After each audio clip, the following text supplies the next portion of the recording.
It is over for the Indianapolis Colts. He is Jamal, and I am Eric, your Why you making me co-host laugh? of the Colts cast. Look, the Indianapolis Colts fell to the Malik Willis-led Green Bay Packers 16-10. This entire football team should be ashamed of themselves. There are only like two players maybe we could talk about that had a positive out. I don't know, Jamal. I don't even know where to start. This was incredibly painful to watch.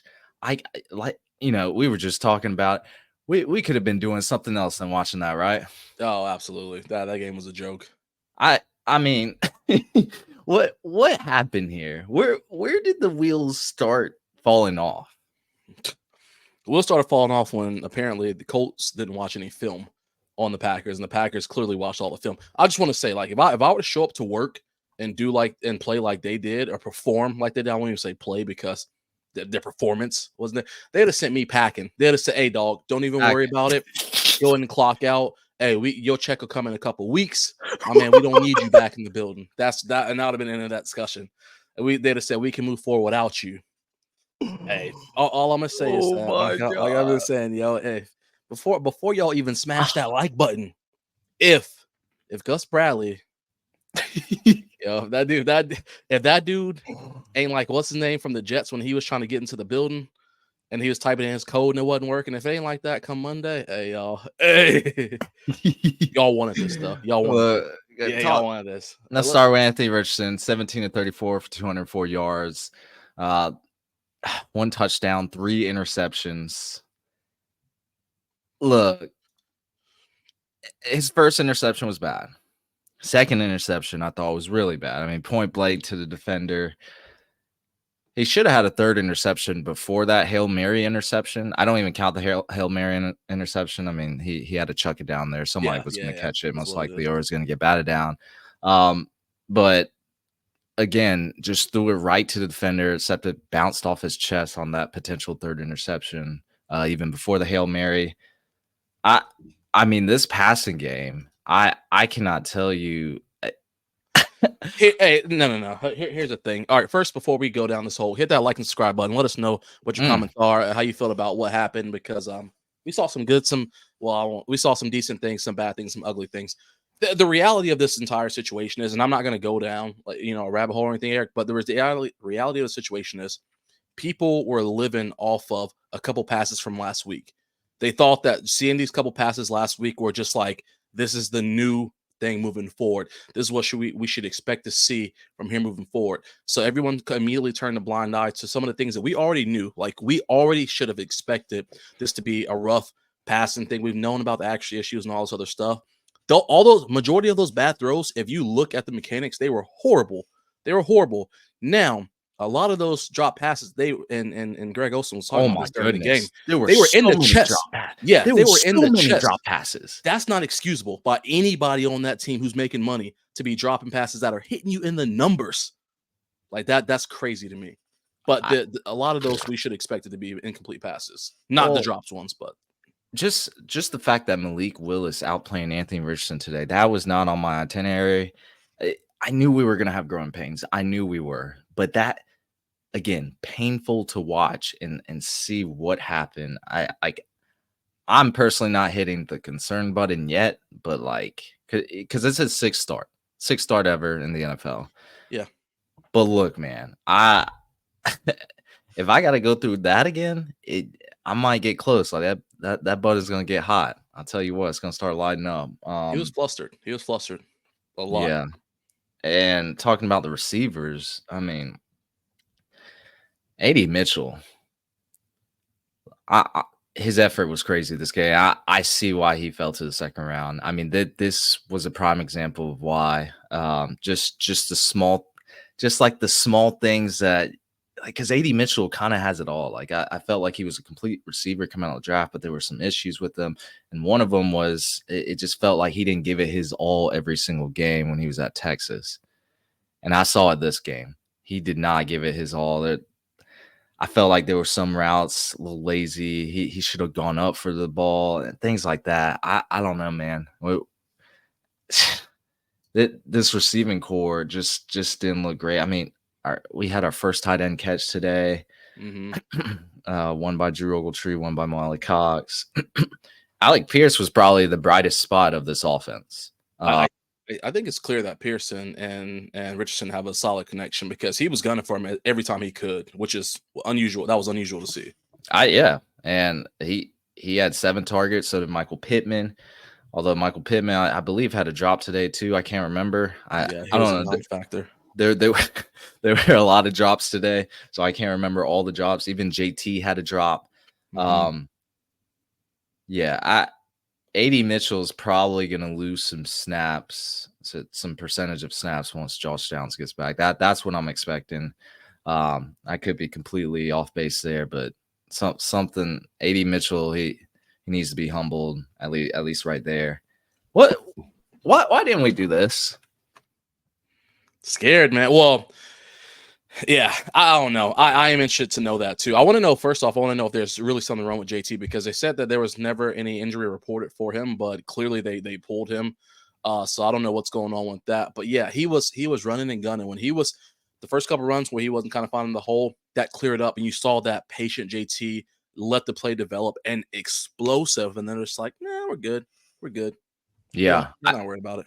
Run blocking was phenomenal today, and Phenomenal. JT took advantage when he had the chances. He only got 12 carries today, 103 yards, 8.6 yards per carry. Just Wild. insane numbers from an efficiency standpoint.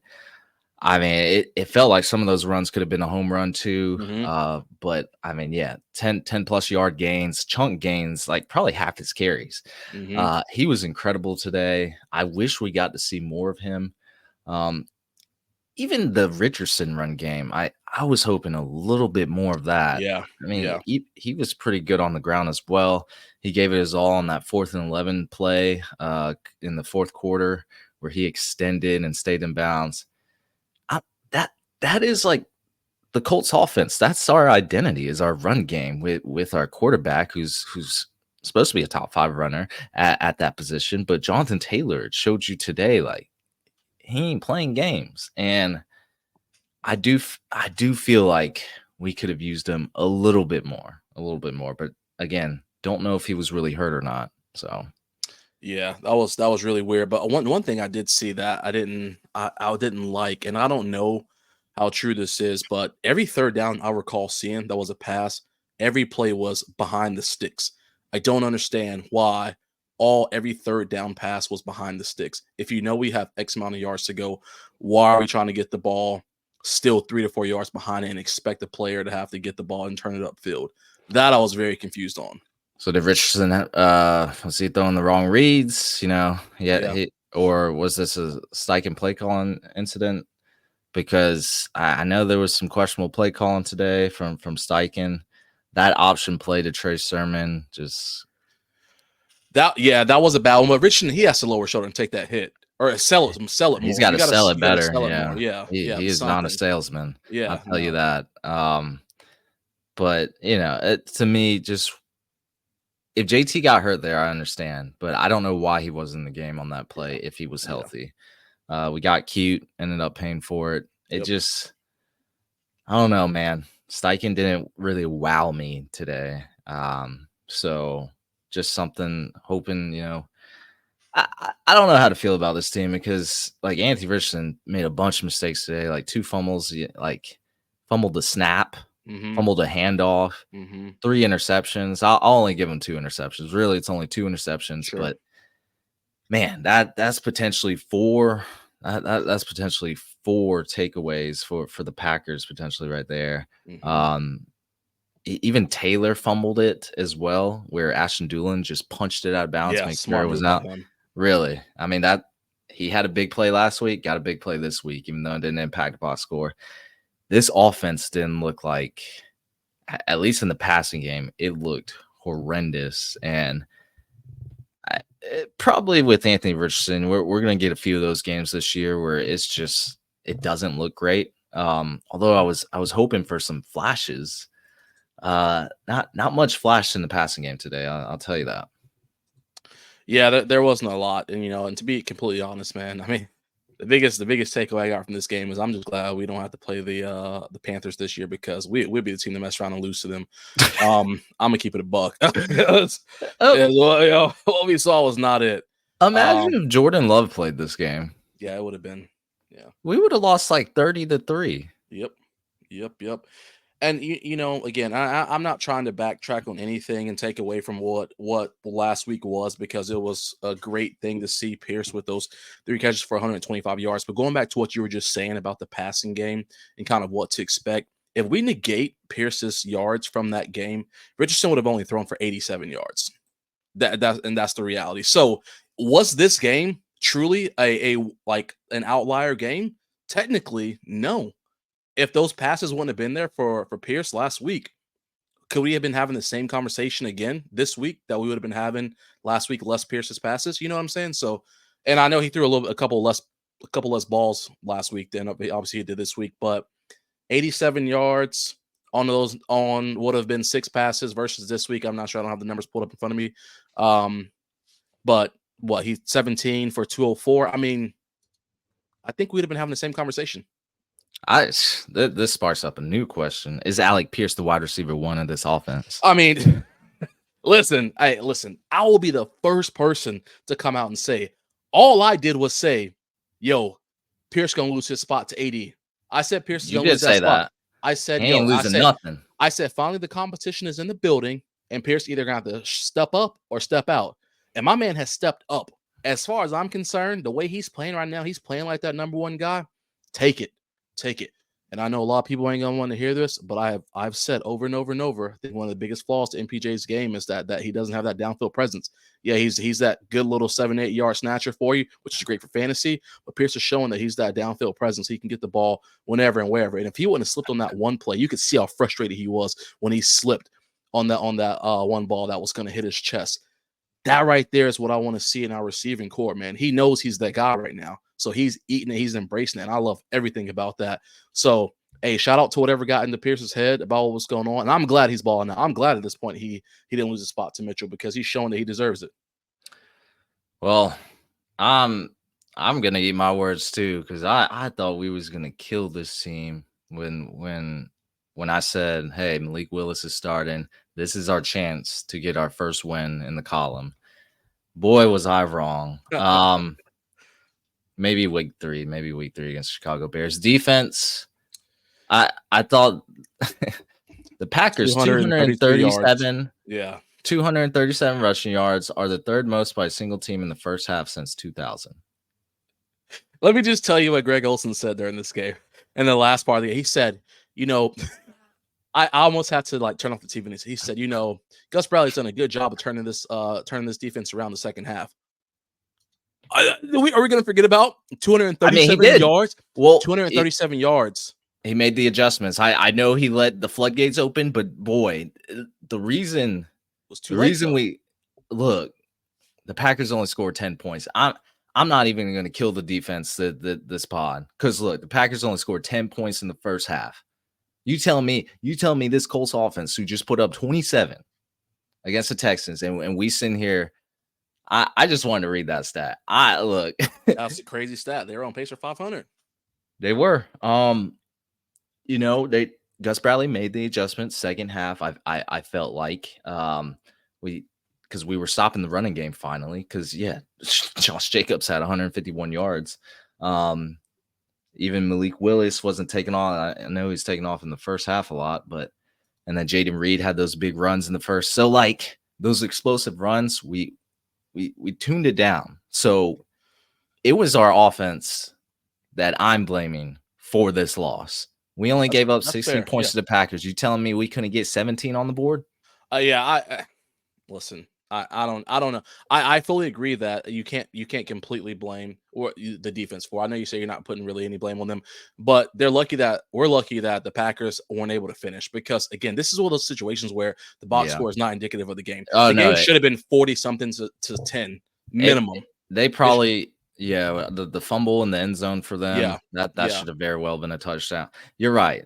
They should have scored probably a little bit more points there. I think they had a missed field goal as well. Mm-hmm. So they're probably close to that 27, And then, yeah, okay, I see your point, Jamal. We might have would have been having a different story. But in this situation, the Colts had a chance to capitalize. Yeah, and The they didn't. offense had it, yeah, and they Yeah, didn't. 100%. Again, I'm not gonna say, play the same broken record. Y'all know what happened. The run Oh, yeah. defense failed. We don't really have playmakers on the outside. Jalen Jones got fucking mossed by Romeo That's Dow. a week by week, man. It's getting old. I really thought he was just gonna bat that thing down. Dude didn't even hop off the ground. He got Nick Cross. I thought he's making the most out of his opportunity. I mean, Yeah. he's been that tackle machine. He's taken over, kind of what Zaire Franklin did last year. Mhm. He's kind of been everywhere, and with everybody, trying to run it down the middle and off the edge against us, Nick Cross is going to have a lot of opportunity to rack up them tackles, and Yeah. at least he's making the tackles. I mean that because it felt like they were breaking tackles at an absurd rate. Not when Nick Cross was there, so I feel good about that. Zaire Franklin had a good forced fumble. Mhm. Um, but I think one of the biggest news is DeForest Buckner got carted off. Mhm. That's a huge blow. Laiatu Latu went down with a hip injury. Another huge blow. I don't know the severity of that. Buckner looks like he may be out a good bit, but Yeah. I didn't really see the Latu injury. Yeah, overall, this defense, you had one job, I will say. You had one job. It was to shut down the run game, make Willis beat you through the air, and Hey, I Will's like mean, an all-star. basically, I mean, the dude completed like 90% of his Yeah. passes, 122 yards, touchdown, no interceptions, no nothing. And it it just maybe we do need to shit on the defense, Jamal. Like Yes. it doesn't make sense to me that we knew their game plan coming in. Yep. We talked about it all pod, and yet we still weren't able to stop it. So Yep. is this Gus Bradley? Or is this talent? Is this lack of talent? Because I know you want to blame Chris Ballard, and now I'm seeing why. Because is it both? It looks Yeah, like it's it's both. 100% both. 100% both. Very, very lackadaisical I think the biggest thing for me is the tackling. The tackling is horrendous. Horrendous. Anytime they're trying to tackle at waist or above, it is not even like there's no chance they're gonna make the tackle unless they're wrapping up the legs and the ankles. Honestly, that was the only time I'm seeing these guys go down. Nick Cross, he brings the heat. He's gonna make sure he gets you down. But everybody else, I am so tired of seeing players get up to the quarterback or get up to the running backs and just like throw an arm on them and just get slung down against a running back who stopped mid. He's literally stopped. He's not even moving. He stopped and you still get shook. Like that doesn't make sense to me. I seriously don't understand that. Now, It's- I don't again that I don't maybe they need to start going full pads every week. I don't know. And do nothing but tackling drills. Maybe because Bradley still didn't scheme it up. I mean, we talked about stacking the box. We talked about the percentage and Josh Jacobs when it's 8 people in the box, running 6% or whatever I said last week. Well, we didn't really stack the box to him this week, and he had a field day. So I don't know. I don't know. I truly don't know. It's definitely both parties. And again, you want to toss in ballot for that third? Absolutely, yes. But I just don't understand like why it can't click for anybody on that field or on the sideline. Dio Odengbo, you talked about missed tackles. I that man had somebody wrapped up for like a negative 10-yard loss. How you And get, bro? it, Run. it just seemed, yeah, it just seemed like he wasn't giving effort, or he wasn't just like strong enough to just like, I mean, you could have Hmm. just held on to the guy who would Hmm. have fell down, and he just like let go. It's just that it just doesn't make sense to me. Um, but should have had way more tackles for losses today, considering we knew the game plan. I this team This team is something else, man. We Yeah. starting 0-2. It looks like a lost season, man.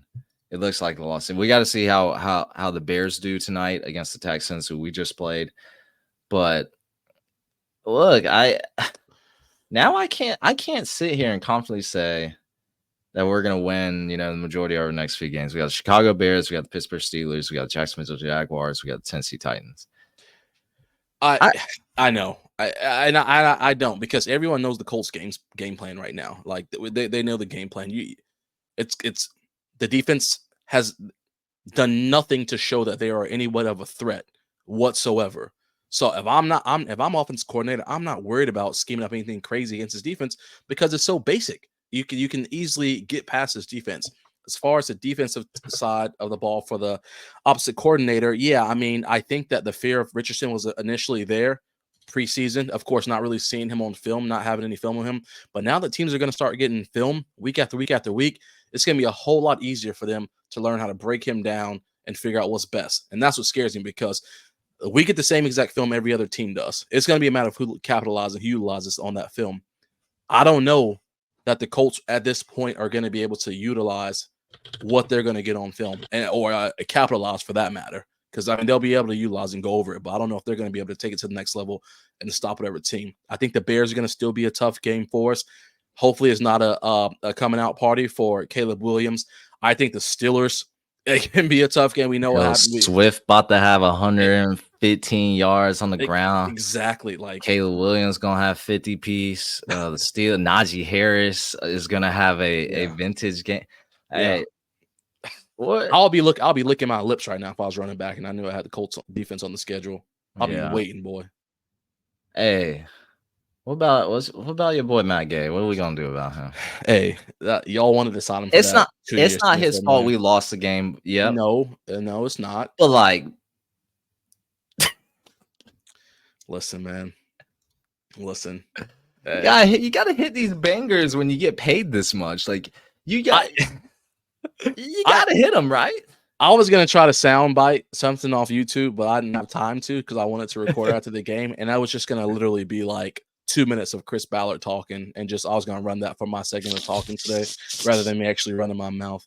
But I couldn't. But we like our guys around here. We're comfortable with our guys. So hey, dog, if that means Matt Gay's gonna go 50% from field goals and extra points this year, it don't matter because I like my guys.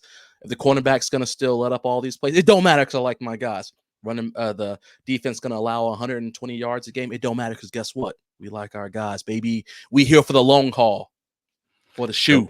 If we start out 0-3, is anyone getting fired? No. That again, Bradley is the scapegoat for Ballard. We all know that. We've already made it clear that Ballard ain't going anywhere until the experiment with Richardson is done. So maybe Gus Bradley could get fired mid-season. I think if the playoffs are legit, like out of reach for us, then I think they may entertain firing Bradley, because at that point, what does it matter? But I think right now they're not going to want to scramble and fire him and then have to figure out what's next on the defense side of the ball. Yeah. That's the only thing with that. But I think once they know that, hey, this is done, they may pull the trigger. And I mean, that's a hard may. I still don't see it. I don't know. I don't know. Something we didn't really talk about. We lost the time of possession battle again. I mean, 40 minutes to almost 20 minutes. Just not something that's very uncharacteristic of the Colts to be losing that battle. I don't know, man. I was pretty devastated when just at halftime. I was like, what is going on here? But you know what? The Colts do not fail to surprise me at any given moment in time. Yeah. So, and that's all I got, Jamal. I don't want to talk too bad about this team, but I think everybody's gonna be talking bad about them. It's kind of funny scrolling through X and I see what people blabber about, and honestly, to me, it just goes back to like the highs and lows and people like getting hung up on stuff it's none of this stuff is new. That's just the reality of the situation. None of these problems that we're seeing right now are new. They've all been there. Everyone's turned their mind off to negate the negativity, and I get that because you don't want to be a Debbie Downer every day of the week, but you also have to be a realist when it comes to this stuff. I mean, we know there's a lot of parity in the NFL. I completely get that, but what matters at the end of the day is that your weaknesses are going to be exploited. I mean, you're at the supreme level. Your weaknesses are going to be exploited at any time they can be. So I think that as an outsider looking in and as a fan looking in, I think that a lot of time fans get kind of caught up in the hype versus these guys who are getting paid daily to make sure that they don't let these mistakes happen on and off the field. these Spagnolias and these guys who just they live and breathe this stuff. They know how to exploit you, and they will figure out a way to do it. And right now, I just don't think that we have the right personnel around us, whether that be talent, coaching, or whatever, to help us exploit other teams and capitalize on what we can. So fans are going to continue to be happy. They're going to continue to be sad, or whatever the case is. They're going to get mad tweets all day long. They're going to talk about players that they don't know anything about. They're going to talk about how they haven't done anything this season. Other content creators are going to talk silly out their neck. And I think that's one of those things where you gotta take a step back and look at the big picture and say that, hey, none of this is what we didn't expect. None of this is what we didn't expect. Don't sell your listeners and your other fans fake content. Don't sell them that.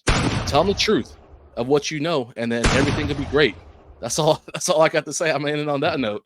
Yo, I thought we were about to end it. What just happened? We're in DEFCON 1. Hey, I hear you, Jamal, and I just want to say this is going to be a very long season, longer than I thought it would, but I guess that means more football in my head. Absolutely. If it's longer. Hey, that's going to be it for us, everyone. Thank you for listening to the Colts Cast. We're live on Apple Podcasts, Spotify, YouTube, or any platform you use to listen to podcasts. We'll be back next time to give you some more Indianapolis Colts content. Take it easy. Take care.